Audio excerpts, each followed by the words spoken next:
Assalamualaikum warahmatullahi wabarakatuh. Salam sejahtera bagi kita semua. Om Swastiastu, Namo Buddhaya, salam kebajikan. Yang saya hormati Bapak Ibu yang hadir pada acara virtual hari ini. Semoga semua diberikan berkah keselamatan dan kesehatan. Peningkatan sistem evaluasi pendidikan adalah bagian dari kebijakan Merdeka Belajar yang didukung penuh oleh Presiden Jokowi dengan tujuan utama mendorong mutu pembelajaran dan hasil belajar para murid. Untuk itu Kemendikbud mengeluarkan kebijakan asesmen nasional yang dirancang tidak hanya sebagai pengganti ujian nasional dan ujian sekolah berstandar nasional, tetapi sebagai penanda perubahan paradigma tentang evaluasi pendidikan. Perubahan mendasar asesmen nasional adalah tidak lagi mengevaluasi capaian murid secara individu, akan tetapi mengevaluasi dan memetakan sistem pendidikan berupa input, proses, dan hasil.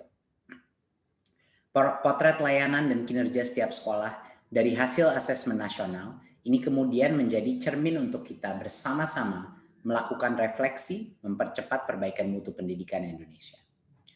Asesmen nasional terdiri dari 3 bagian, yaitu pertama, asesmen kompetensi minimum atau AKM. Kedua, yaitu survei karakter. Dan yang ketiga adalah survei lingkungan belajar. Asesmen kompetensi minimum atau AKM dirancang untuk mengukur capaian murid dari hasil belajar kognitif, yaitu literasi dan numerasi. Kedua aspek kompetensi minimum ini menjadi syarat bagi murid untuk berkontribusi di dalam masyarakat, terlepas dari bidang kerja dan karir yang ingin mereka tekuni di masa depan. Fokus kepada kemampuan literasi dan numerasi tidak kemudian mengecilkan arti penting mata pelajaran, karena justru membantu murid mempelajari bidang ilmu lain, terutama untuk berpikir dan mencerna informasi dalam bentuk tertulis dan dalam bentuk angka atau secara kuantitatif.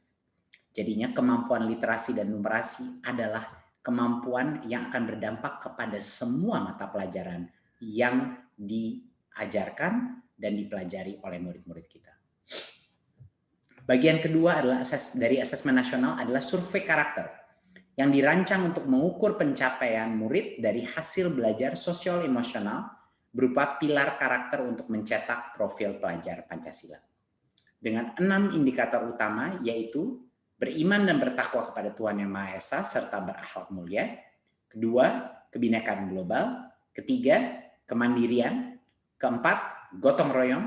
Kelima, bernalar kritis. Dan yang keenam, kreativitas.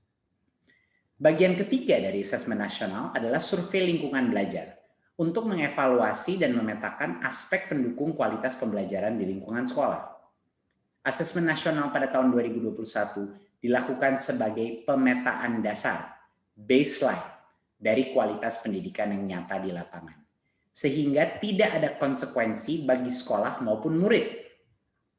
Kemendikbud juga akan membantu sekolah dan dinas pendidikan dengan cara menyediakan laporan hasil asesmen yang menjelaskan profil, kekuatan, dan area perbaikan di tiap sekolah dan daerah.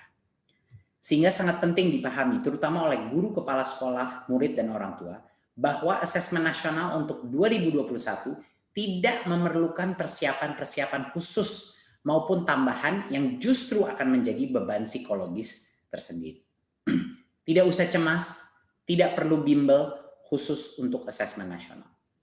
Untuk itu, mari kita semua bersama-sama mendukung pelaksanaan asesmen nasional mulai tahun 2021 sebagai bagian dari reformasi pendidikan Indonesia. Terima kasih dan salam Merdeka Belajar.